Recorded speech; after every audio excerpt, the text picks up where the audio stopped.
The Senate President Ahmed Lawan has challenged Nigerians to vote out members of the 9th National Assembly in 2023 if we do not like them. Hi, welcome to What's Happening. These are the top 10 stories now.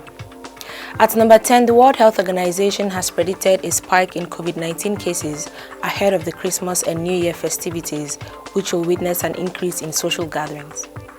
The World Health Organization Regional Director for Africa, Dr. Matshidiso Moeti, said this during a webinar attended by African journalists on Thursday. Moeti urged countries to be on high alert for a possible surge in COVID-19 cases, even as nearly 20 countries in the region experienced an uptick in cases.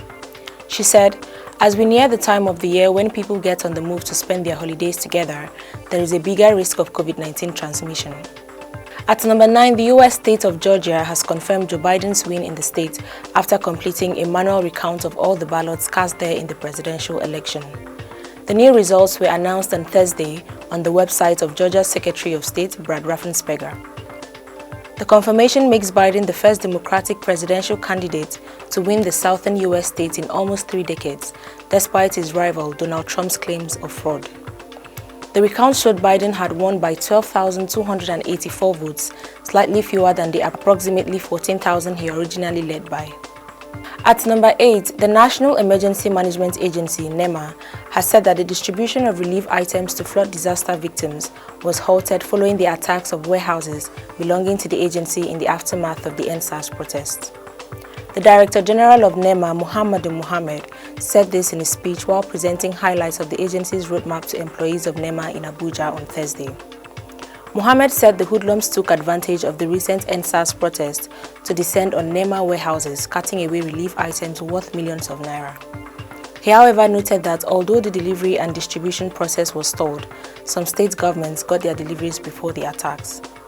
At number 7, the federal government has said that no fewer than 100 people, including 6 soldiers and 37 policemen, were killed in the aftermath of the protest against police brutality and extrajudicial killings. 269 private and companies' assets were destroyed or vandalized, while at least 243 government facilities were burnt or vandalized and 81 government warehouses looted.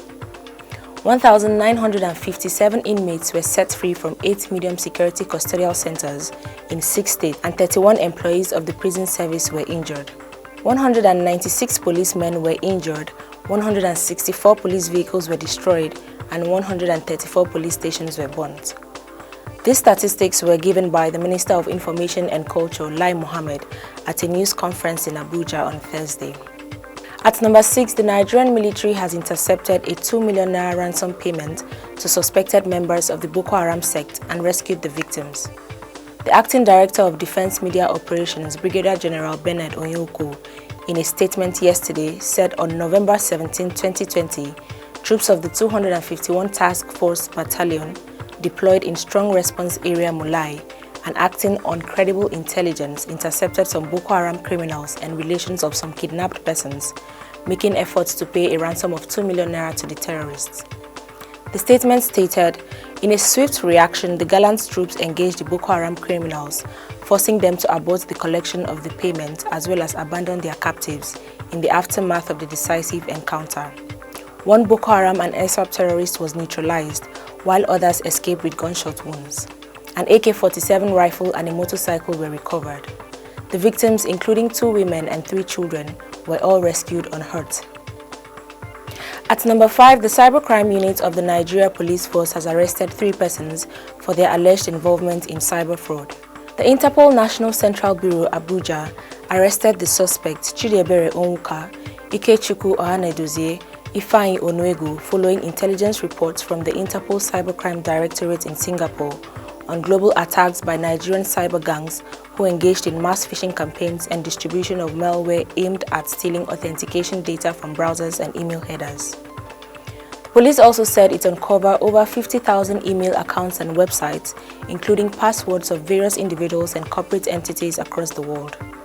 According to a statement by the force spokesman, DCP Frank Mba, all the suspects will be charged to court on conclusion of the investigation and prosecuted in line with the Cybercrime Prevention and Prohibition Act 2015. At number 4, 8 National Youth Service Corps members posted to Wailo Orientation Camp in Ganjuwa local government area of Bauchi State have tested positive for coronavirus. This was disclosed in a statement by the Information Officer of Bauchi Primary Healthcare Agency, Ibrahim Sani. He said the chairman of the agency, Rilwanu Mohammed, has instructed a surveillance team to carry out sample collection and investigation of all corps members undergoing training in the camp to avoid de-escalation. Sani added that a holding room has since been allocated by the State Director of NYC for those that are suspected to be positive cases. At number 3, on Friday, newspaper vendors in the Federal Capital Territory protested the killing of their colleague Ifeanyi Okereke, who was shot dead on Thursday afternoon by a security aide to the Speaker of the House of Representatives, Femi Gbajabiamila. The vendors who were carrying placards demanded justice, insisting that the aide, believed to be a DSS operative, must be brought to book.